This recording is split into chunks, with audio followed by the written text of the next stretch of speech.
The late afternoon sun dripped golden light across the bustling streets of Cebu City, turning the air warm and alive with sound. Jeepneys rumbled by, vendors called out prices for roasted peanuts and mango slices, and the smell of grilled fish mingled with exhaust and sea breeze. Amid the city's noisy rhythm sat a boy with a guitar that had seen better days, its wood cracked, its strings mismatched, its body held together with tape. That boy was Miguel Santos, 16 years old, barefoot and smiling in that way only someone used to hardship could. His smile wasn't loud or flashy, it was quiet, patient, the kind that knew life wasn't easy but chose to sing anyway. Every evening, when the sun began to set and shadows stretched across Cullen Street, Miguel set up his small spot near the church steps. His mother Rosa sat nearby with a small basket of sampaguita garlands, their fragrance softening the scent of diesel. Beside her was Lena, Miguel's 7-year-old sister, humming while threading flowers on a string. The three of them had made this little corner their home after Miguel's father, Raymond, left to work overseas 2 years ago. He had promised to come back soon, just a few months, and we'll have enough for your schooling. But months became years, and the letters stopped coming. Only an old transistor radio, the one Raymond used to play every night, remained, a battered relic that had introduced Miguel to the voice that would change his life, Elvis Presley. Miguel would listen to that radio every night after selling flowers with his mother, imitating the croon of the king himself. There was something about Elvis's songs, the raw honesty, the way they made sadness sound beautiful, that Miguel understood instinctively. Even though he didn't speak perfect English, he felt every word deep in his bones. He'd close his eyes and sing softly, "Wise men say, only fools rush in." The world around him would fade. For those few minutes there was no poverty, no missing father, no worry about what to eat tomorrow, just music. That evening was no different. The heat had mellowed, and people began to slow down from the rush of the day. Miguel tuned his guitar by ear, plucking each string with care. A small group of children gathered, curious. A few tourists lingered near a street food cart, drawn by the familiar melody as he began strumming, "Can't Help Falling in Love." His voice started soft, gentle like a whisper carried by the wind, but it grew warm and tender, filling the street like a prayer. He didn't sing to impress, he sang as if telling a secret. The passers-by stopped. A mother holding a baby paused mid-step. A man selling roasted corn lowered his tray. Even the jeepney drivers nearby, usually quick with their horns, stayed silent for once. Lena looked up from her flowers, eyes wide proud. Rosa watched her son quietly, her tired face glowing with something between joy and sadness. Every note seemed to carry her memories, of her husband's laughter, of their small family dinners before life became a series of goodbyes. When Miguel reached the chorus, his voice broke slightly. He didn't hide it. That crack was real. The kind that told everyone listening that this wasn't just a performance, it was his heart speaking. A young woman, a tourist from Singapore, pulled out her phone and began to record. She couldn't understand why, but the boy's voice made her eyes well up. She whispered to her friend, "He's singing like he's lived every word." By the time Miguel finished the last line, "Take my hand, take my whole life too," a small crowd had gathered. Then came the sound of applause, not the loud theatrical kind, but sincere and full of emotion. People dropped coins and small bills into his open guitar case. Someone handed him a bottle of water. Miguel smiled shyly, bowed, and whispered, "Thank you, Po." He looked up at the sky, purple now, with streaks of orange, and thought about his father. "I hope you hear me, Papa," he murmured. "I'm still singing your favorite." That night, when they returned to their small one-room house behind the market, Rosa counted their earnings. "We can buy rice tomorrow," she said softly, smiling. Lena clapped her hands, excited. Miguel, exhausted, leaned against the wall, his guitar beside him. The radio sat on the table, still faintly working when hit just right. He twisted the knob until static gave way to music, an old Elvis track, the same one he had sung earlier. Rosa glanced at her son and said, "Your father used to sing that song when you were a baby. You'd always stop crying when you heard it." Miguel nodded. "I remember, just a little." He looked down at his hands, rough from strings and street dust. "Mama, do you think Papa will come back?" Rosa hesitated. Her heart ached to give him hope, but she had learned to live with truth's silence. "Maybe, Anak," she whispered. "But even if he doesn't, maybe your voice will bring him back in another way." Miguel didn't fully understand what she meant, but he smiled anyway. He lay down on the bamboo mat, listening to the soft hum of the radio. The melody of "Can't Help Falling in Love" drifted through the night, and soon, his breathing matched its rhythm. The next morning, Miguel woke early to help his mother fetch water. As he walked back through the streets, a man waved at him, a vendor from last night. "Boy, someone's looking for you." Miguel frowned. "For me?" The vendor grinned and held up his phone. "A video of you singing, it's everywhere, boy. On Facebook, YouTube, millions of people watched it. You're famous?" Miguel blinked in disbelief. "Me?" The man laughed. "Yes, they say your voice sounds like an angel from the streets of Cebu." Rosa came running, breathless. She'd already heard the whispers from the market women. Someone from a talent show abroad had seen the video. There were emails, comments, even a message from a TV producer wanting to reach Miguel. Miguel stood there stunned, holding his guitar close to his chest. His heart pounded. Mama, what if they want me to sing there? Like really there? Rosa's eyes filled with tears. Then go and act. Go and sing for all of us. For your papa, for your sister, for everyone who ever dreamed and couldn't. That night, Miguel sang again in the same spot. But this time, the crowd was larger. There were cameras, lights, and strangers who already knew his name. But when he closed his eyes and sang the first line, everything fell away. The city noise, the attention, the pressure.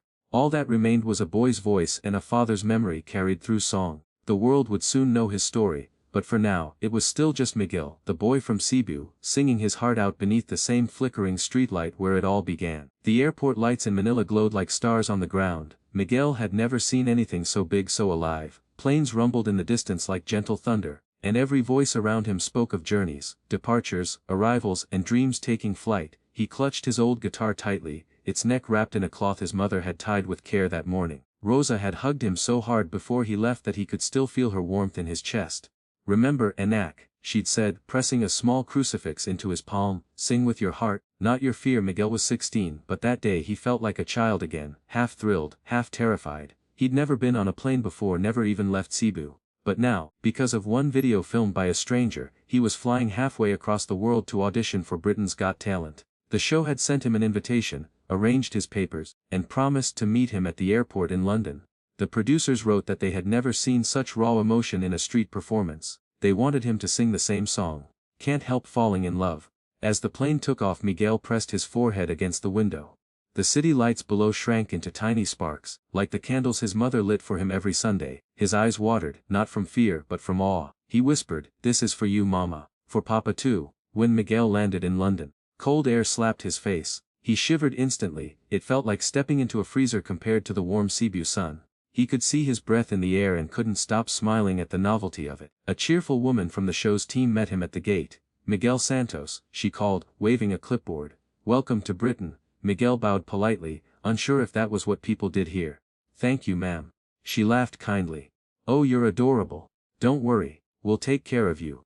They drove him through the city, and Miguel pressed his face to the window like a child. London looked like Draska's old stone buildings, red buses, and people rushing everywhere. Everything was so big, so foreign. Yet, for all its grandeur, he missed the sound of his sister's laughter, the smell of sampaguita, the gentle noise of the Cebu streets. The next morning, he found himself standing backstage at the Britain's Got Talent studio. His heart raced so fast it felt like it was trying to escape his chest. The stage lights were blinding, the sound of thousands of murmuring people buzzed through the walls like a living ocean. He could hear the other contestants talking, laughing nervously, adjusting their outfits. Miguel stood quietly in the corner, holding his guitar. He wore a simple white shirt, black pants, and a smile that tried to hide his trembling hands. A producer knelt beside him. "Are you ready, Miguel?" He nodded though his throat was dry. "Yes, sir. I'll try my best." Behind him, someone whispered, "That's the Filipino boy from the viral video." He looked up toward the stage entrance, where the bright Britain's Got Talent logo shimmered in gold. Beyond that curtain waited Simon Cowell, Amanda Holden, Alessia Dixon, and Bruno Tonioli, names he had only heard on TV. He couldn't believe he would stand before them. A crew member gave him a signal. "You're up next." Miguel took a deep breath and stepped forward. The audience roared as he walked out, the spotlight hitting his face. The stage was massive, far bigger than the street corner where he'd once played for spare coins. He blinked under the lights, frozen for a second. Then, through the brightness, he saw Simon's face. Calm, unreadable, leaning back in his chair. "What's your name, young man?" Simon asked, his tone curious. Miguel swallowed hard. "My name is Miguel Santos, sir. I'm 16 years old and I'm from Cebu, Philippines." A murmur went through the crowd, some clapped, others smiled. There was something disarmingly genuine about his voice. Amanda leaned forward. "And what will you be singing for us today, Miguel?" He gripped his guitar tighter. "I'll be singing Can't Help Falling in Love by Elvis Presley for my family." Simon raised an eyebrow. "Elvis, ha, that's a big song for someone so young." Miguel smiled faintly. "My father used to sing it to me. Hey, he's not with us right now. But I hope he's listening." There was a hush. Then Simon nodded slowly. "All right, Miguel, let's hear it." The stage lights dimmed. A soft spotlight fell on Miguel. He adjusted the guitar strap, his fingers trembling as he strummed the first chord. At first, his voice came out quiet, fragile like morning dew. "Wise men say." A murmur rippled through the crowd. His accent was gentle, his tone pure. As he continued, his voice deepened, warm, and began to fill the hall with something more than sound, sincerity. Every word carried the echo of his childhood streets, the prayers of his mother, the longing for his father. Oh, Amanda clasped her hands together, her eyes softening.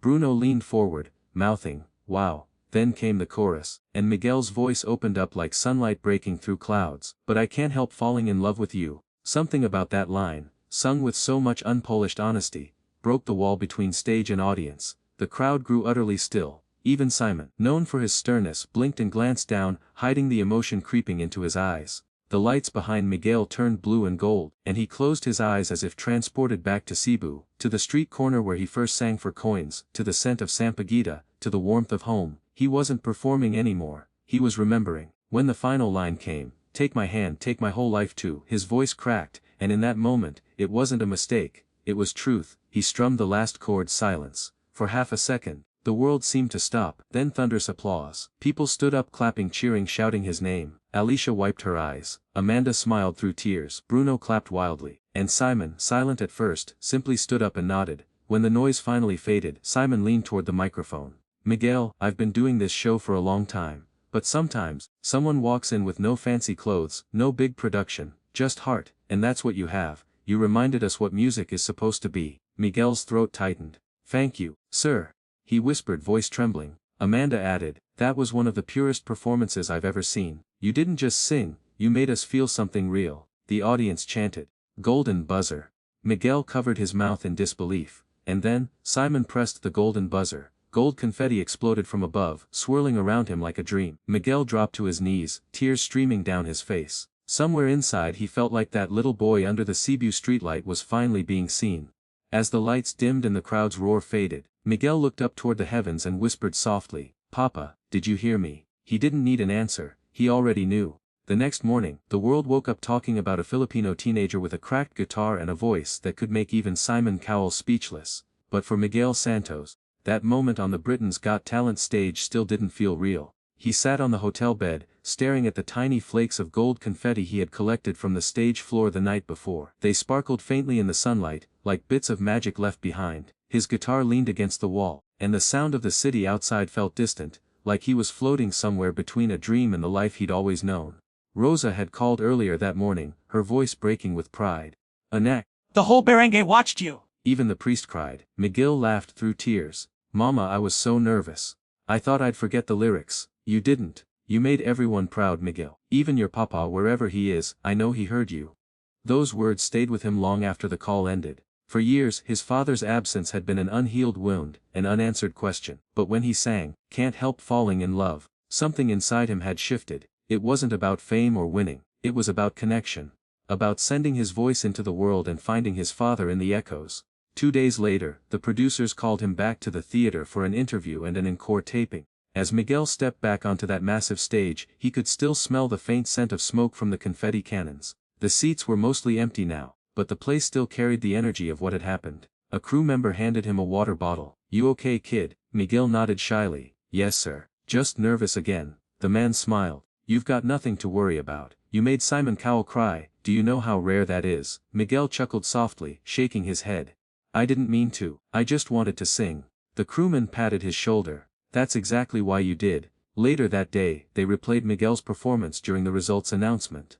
This time, the stage was packed again, contestants, judges, and a live audience buzzing with anticipation. Miguel stood with the other semifinalists, hands clasped tightly in front of him. His heart beat so loudly he thought everyone could hear it. As clips of his performance flashed on the giant screen, the audience erupted again. There he was, barefoot, trembling, lost in the music. Every replayed note brought fresh tears to people's eyes. Simon leaned into his mic, watching Miguel from the judges' table. "Miguel, I've been thinking about your audition since the moment you left that stage.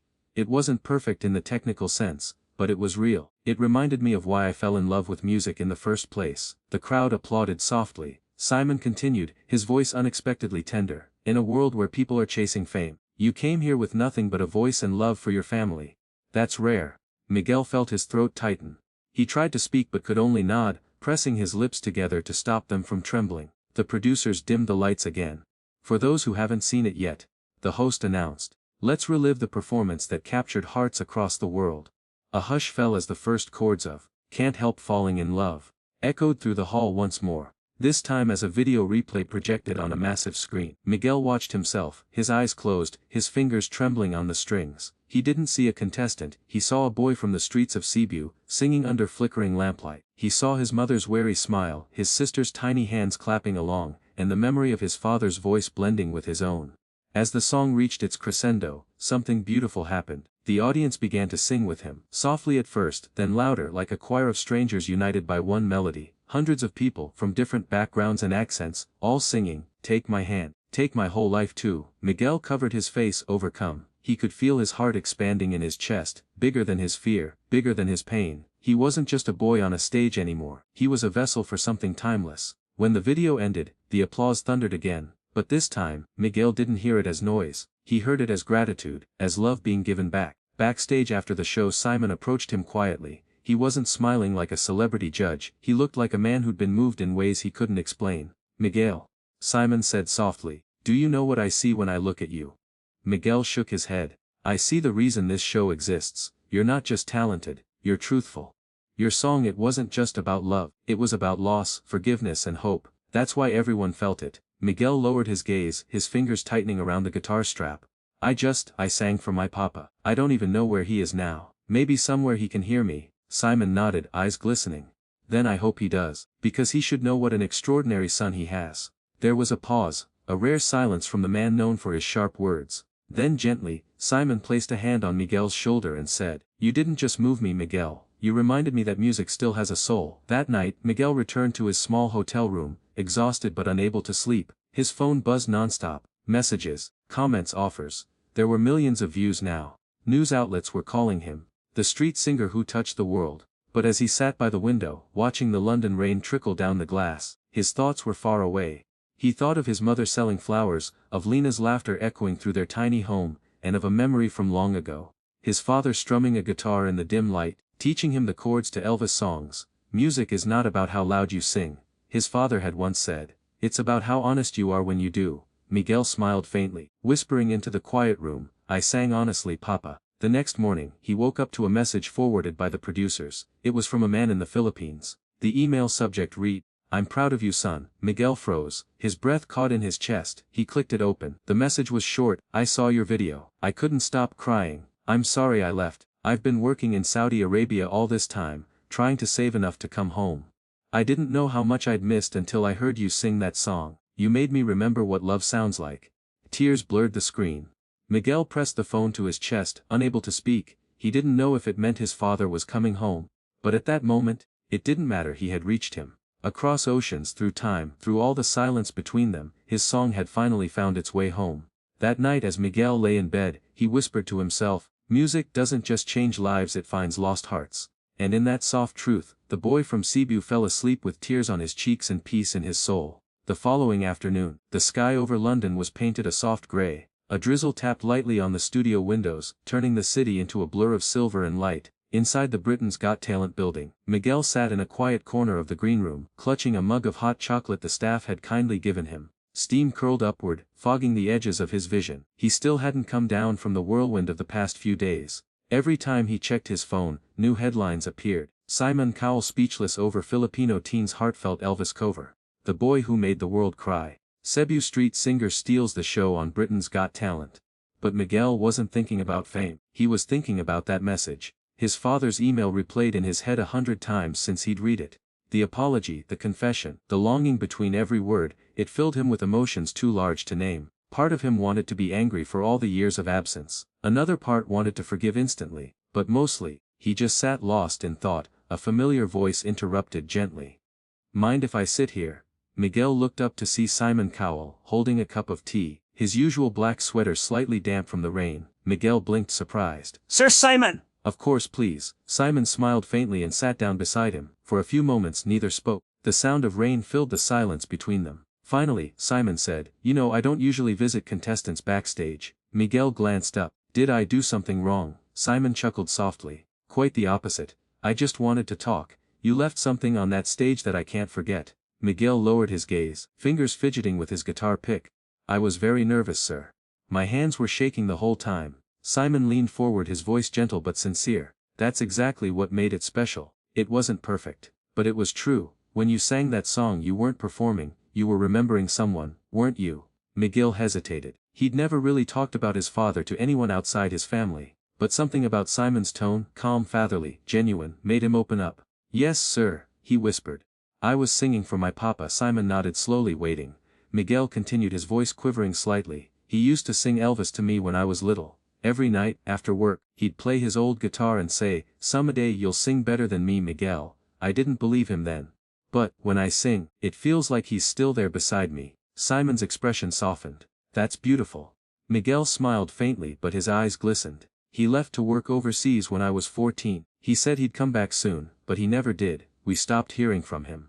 Mama said maybe he got lost, maybe he couldn't find a way to return. He swallowed hard. I thought maybe he forgot us. The words hung heavy in the air. Simon exhaled slowly, looking down at his cup. That kind of love doesn't just disappear, Miguel. Sometimes life gets in the way, responsibility, fear, guilt. But what you did on that stage, that was love calling out across time. I think he heard you. Miguel's lips trembled. He did, sir. He sent me an email. Simon looked up startled. He did. Miguel nodded, pulling out his phone and scrolling to the message. He handed it over. He said he saw my performance. He said he was sorry, and that he never stopped loving us. Simon read the words silently, his usual stern expression melting into something raw, almost tender. After a moment, he handed the phone back. Miguel, that's incredible. You brought him back, not with anger, not with blame, but with your voice. That's power. Miguel's throat tightened. I just wanted him to know I still love him. Simon placed a hand on the boy's shoulder. And he knows. You didn't just sing a song, Miguel, you healed something broken. For a while, they sat quietly, listening to the soft rhythm of the rain. Then Simon said, "Do you know why Elvis sang that song?" Miguel looked curious. "No, sir." "Why?" Simon smiled faintly. "I once said it wasn't about romance, it was about surrender. About giving your heart completely to something bigger than yourself. For him that was music. For you, it's your family." Miguel nodded, a tear slipping down his cheek. "I think that's what it means to me too." Later that afternoon, during a press interview, a journalist asked Miguel a simple question. "Why did you choose that song?" He hesitated, remembering Simon's words. Then he looked up, his voice calm but full of depth. "Because when you lose someone you love, the heart remembers what the mind forgets. That song helps me remember." The room fell silent. Even the interviewer, who'd prepared a dozen follow-ups, couldn't speak for a moment. That evening, Simon invited Miguel to dinner with the production team. They gathered in a cozy restaurant near the Thames, candles flickering on the tables. The smell of roasted chicken and bread filled the air. It was simple, warm, nothing like the glitter of the stage. Simon introduced Miguel proudly. "Everyone, this is the young man who reminded me why I still do this show." Miguel blushed, bowing slightly. "Thank you, sir. But I'm just happy to sing." Simon chuckled. "That humility is what makes you special." Over dinner, the staff shared stories, how Miguel's video had reached millions, how fans around the world were sending messages of love and encouragement. Some even wrote that his song had helped them forgive their own parents, their own pasts. Miguel listened quietly, overwhelmed. He hadn't expected to touch anyone beyond his small family. When dinner ended, Simon stood and raised his glass. "To Miguel," he said, "for reminding us that the purest voices don't come from fancy studios. They come from streets, from struggle, and from hearts brave enough to stay kind." Everyone clapped. Miguel's eyes filled with tears again, but this time they weren't sad. They were the kind that come from gratitude, deep, humbling gratitude. Back in his hotel room that night, Miguel opened his father's message again, but this time instead of crying he smiled. He picked up his guitar and began to play softly. The notes drifted through the small room, gentle and full of love. Halfway through the song his phone buzzed again. A video call request, from a number he hadn't seen in years. His hands shook as he answered. And then, there he was, his father's face on the screen. Older, thinner, eyes glistening. "Papa," Miguel whispered, his father's voice cracked. "Enak, you've grown so much. I'm so sorry." Miguel's vision blurred with tears. "You don't have to say sorry, Papa. Just sing with me again." And so, through the crackling phone line and the miles between them, a father and son sang, "Can't Help Falling in Love." Their voices didn't match perfectly, but they didn't need to. It wasn't about harmony, it was about healing. Somewhere in the night, Simon Cowell scrolled through his phone and came across the video clip that Miguel's mother had uploaded. Miguel and his father reunited through song. Simon watched it silently, a rare smile spreading across his face. He whispered to himself, "You did it, kid." He turned off the phone, sat back and looked out over the quiet London skyline. For the first time in a long while, Simon Cowell didn't just feel like a judge, he felt like a believer. Weeks after that night, Miguel's world transformed in ways he could never have imagined. The boy who once sang beneath the streetlights of Cebu was now being called the Filipino Elvis. His performance of Can't Help Falling in Love spread across the internet like a warm wave, crossing borders, touching hearts, and reminding millions of the pure magic that can come from the humblest corners of the world. News outlets ran headlines like, "Teen street singer moves Simon Cowell to tears," and "The voice that healed the world." Miguel didn't even own a smartphone, yet his name trended globally. The production team gave him one, and when he opened it, his inbox overflowed with messages.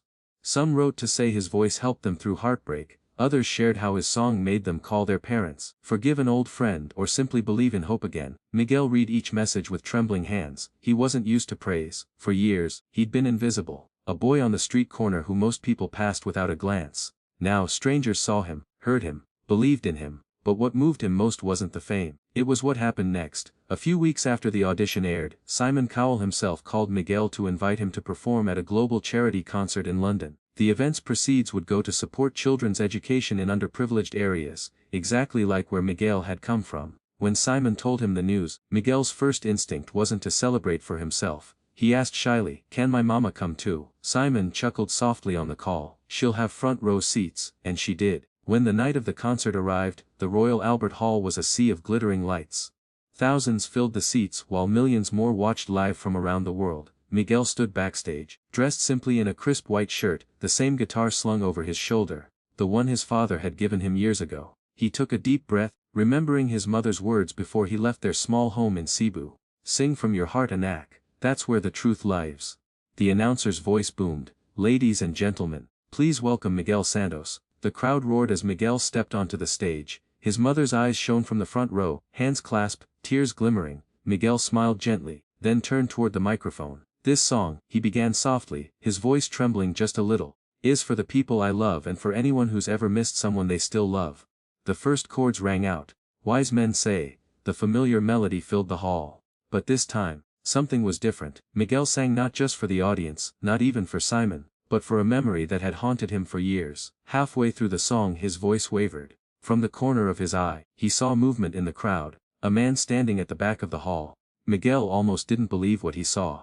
The man's face was older, lined with years of work and distance, but those eyes were unmistakable. "Papa." For a heartbeat the world froze. The notes hung in the air, shimmering, his throat tightened, tears welled, but instead of stopping, Miguel closed his eyes and sang harder, pouring every drop of longing, forgiveness and love into the music. As he reached the final verse, "Take my hand, take my whole life too," his voice broke, but he kept going. His mother rose from her seat, clutching her heart, as the audience joined in softly, creating a chorus that seemed to lift the boy's soul. When the last note faded, the entire hall was silent for a moment, then came a standing ovation, roars of applause echoing through the vast chamber. Cameras flashed, tears flowed, and Simon Cowell, sitting in the front row, whispered to the person beside him, "This is what music is for." After the show, Miguel stepped backstage dazed, clutching his guitar. Before he could catch his breath, he felt a hand on his shoulder. He turned, and there he was. His father stood before him, trembling, eyes filled with tears. His voice cracked as he spoke, "Miguel, it's me." For a moment, Miguel couldn't speak. He just stared, unsure whether to run, cry or collapse. His father took a hesitant step forward. "I saw you on TV. I couldn't believe it. I left because I thought I could give you a better life, but I lost myself along the way. I'm so sorry, son." The hall was still buzzing with noise beyond the curtains, but in that small corner backstage, time seemed to stop. Miguel's eyes brimmed over. "I sang that song because I missed you," he whispered. His father nodded, his voice breaking, "And I came back because of that song." Then, without another word, Miguel threw his arms around his father. The two clung to each other, years of pain, silence, and distance dissolving in that single embrace. His mother soon joined them, sobbing softly as she held both her son and the man she had once loved. For the first time in years the family was whole. In the months that followed, Miguel continued to sing, not for fame but for purpose. He toured schools and orphanages, performing for children who, like him, dreamed beyond their circumstances. Every concert ended with the same words: "You don't need money to make the world hear you. Just a heart that refuses to stop singing." Simon Cowell kept in touch, quietly funding Miguel's dream of opening a small music center in Cebu, a place where poor kids could learn instruments for free. He named it the Harmony Project. Inside its walls, laughter and melodies filled the air each day. Sometimes Miguel would sit by the window, strumming that same guitar, watching the children sing songs of hope, and when the evening breeze carried those songs out into the world, he smiled, because he knew that once, not long ago, one simple song had changed his life forever. And somewhere deep in that truth lies the heart of the story. that kindness, love, and music can reach where words cannot. And even when the world forgets you, one song sung from the heart can make everyone remember what it means to be human.